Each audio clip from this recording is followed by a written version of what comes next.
Então, dando continuidade à parte do planejamento, eu vou falar um pouquinho também do projeto político-pedagógico. Nós já temos falado do projeto político-pedagógico desde o momento que eu comecei a ministrar aulas para vocês, porém, como nós temos algumas estudantes que entraram depois, eu acho importante também ressaltar o que é, até para quem ficou com alguma dúvida, nesse momento possa se tornar mais compreensível.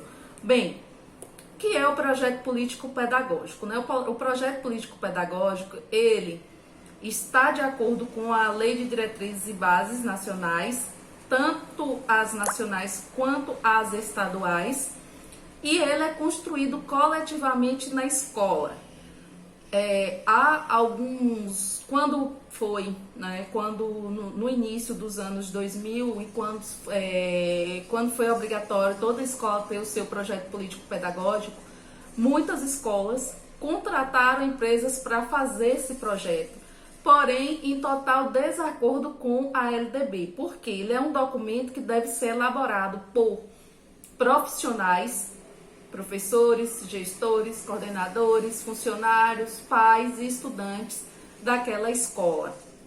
Ele é um plano que vai orientar o trabalho escolar e deve expressar a filosofia da escola, os objetivos que se pretende alcançar, abrangendo toda a organização escolar. Ou seja, o PPP é a identidade da escola. É ali no PPP que vai encontrar qual o objetivo da escola, qual a missão da escola, qual o propósito da escola, quais são as suas metas, onde essa escola está localizada. Por isso que depende dessa construção coletiva. Quando eu falo da construção que envolve estudantes, eles participarem, trazendo elementos de que comunidade é essa. Porém, alguns autores eles vão defender o seguinte, que esse projeto político-pedagógico ele não deve ser desenvolvido pela comunidade.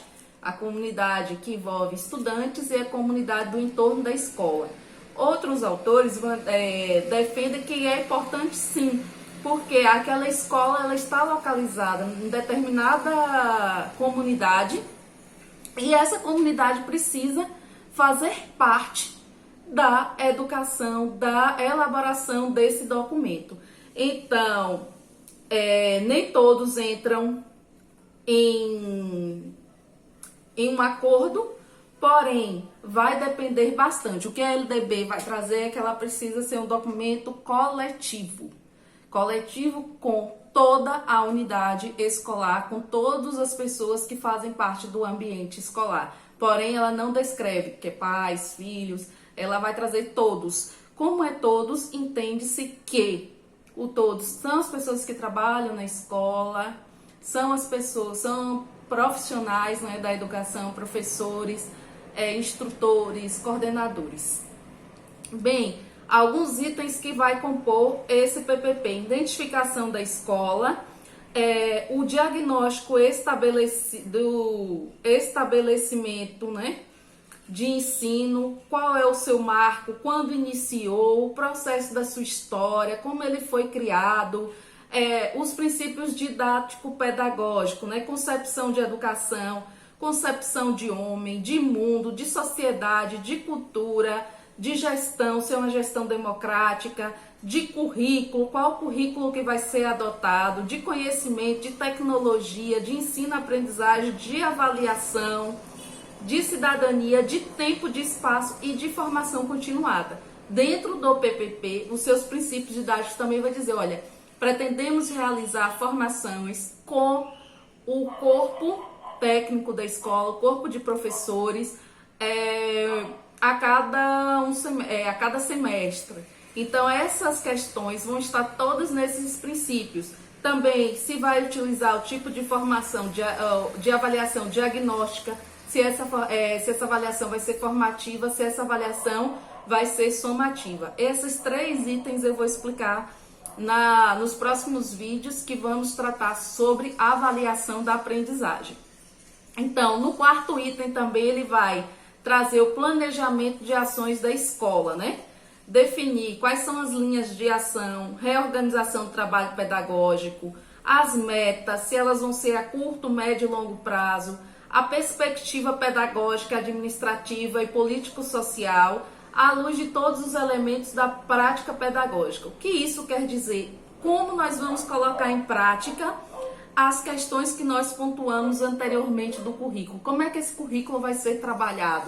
Como é que essa avaliação vai ser efetivada? Nós vamos trabalhar a cidadania em qual perspectiva? Como trabalhar essa cidadania com os estudantes?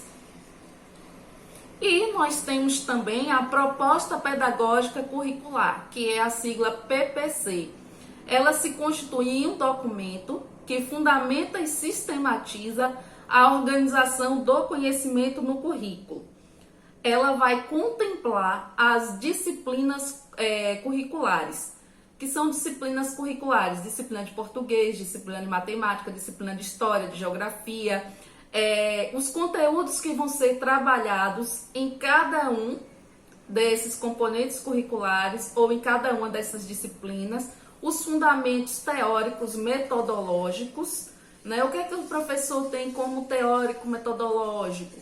Ele vai ter uma aula expositiva, ele vai ter uma aula prática, ele vai trabalhar com investigações. Então, o PPC ele vai contemplar essas questões práticas, os critérios gerais, quais são esses critérios de avaliação, e todos o PPC ele tem que estar, né, a proposta pedagógica curricular ele tem que estar de acordo com as diretrizes curriculares, seja as diretrizes curriculares nacionais, como também as diretrizes curriculares estaduais.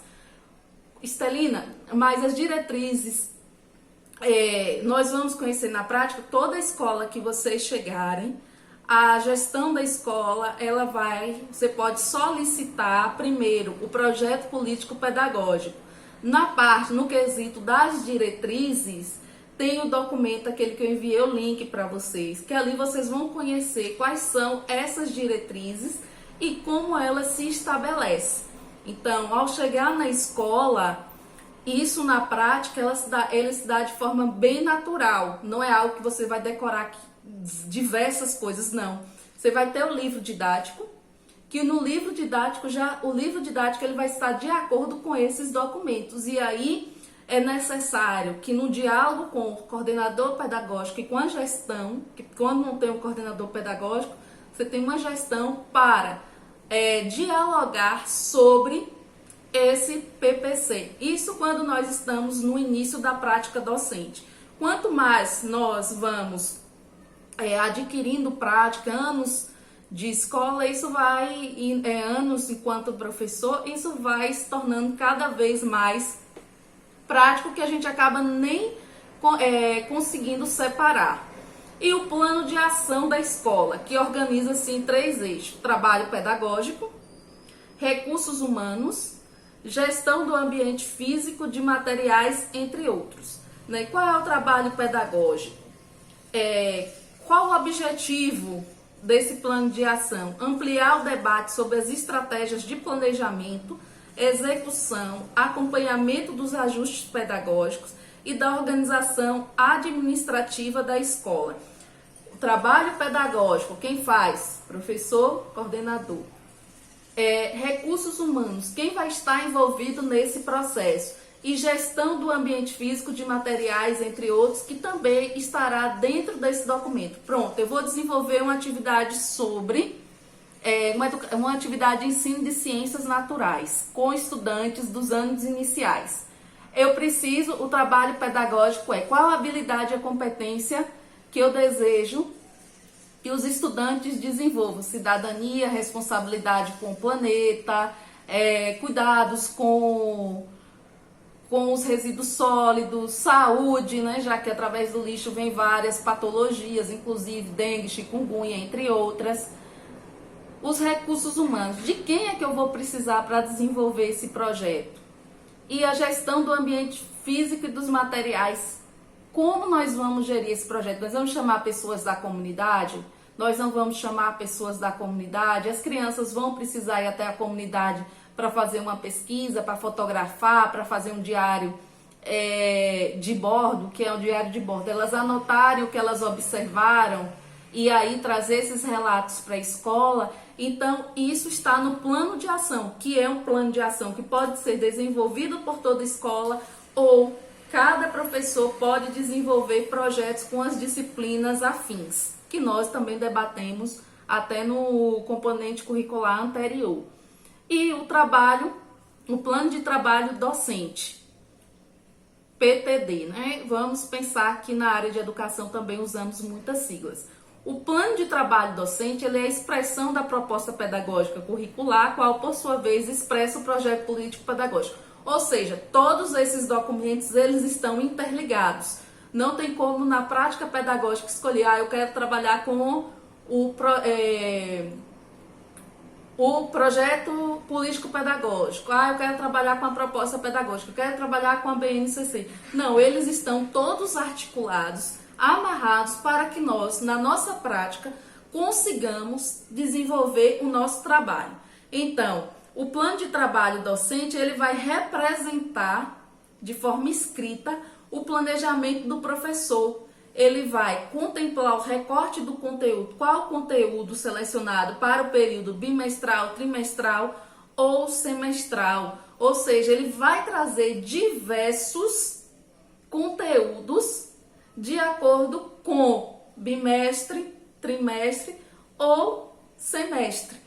Nas escolas é comum se trabalhar de forma bimestral para fazer esse plano. Porém, como eu disse para vocês, quando nós somos docentes que estamos iniciando a carreira, podemos fazer esse plano de forma bimestral, porém, semanalmente a gente vai ajustá-lo. Porque nós não temos ainda uma dimensão, uma prática que favoreça a gente conhecer e compreender todos esses documentos.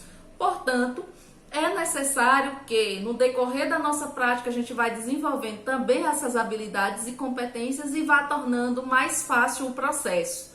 O plano de trabalho docente, ele vai se constituir nos conteúdos de ensino, na justificativa, objetivo dos conteúdos previstos, qual é a minha intencionalidade ao trabalhar esses conteúdos.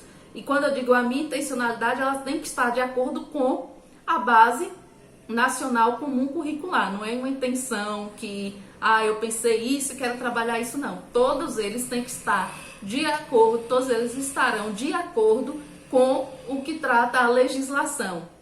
E nos encaminhamentos metodológicos, nos critérios e instrumentos de avaliação. Eu costumo dizer, quando eu falo sobre o plano de trabalho docente, que são diversos planos de aulas que a gente acaba fazendo um portfólio. Eu tenho um plano de aula, planejamento para cada aula, e ali eu tenho, quando eu faço de 2 meses, eu já tenho um plano de trabalho docente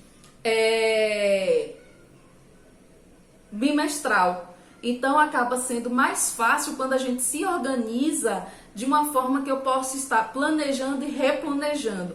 Porém, no contexto de jornada pedagógica, geralmente acontece de bimestre ou trimestre. Então, isso vai depender muito de qual escola vocês vão estar atuando. E aí, nós temos o planejamento, ele é um processo contínuo que vai envolver ação, reflexão e ação sobre o ensino e aprendizagem. Para o vídeo não ficar muito longo, eu vou dar continuidade em um próximo.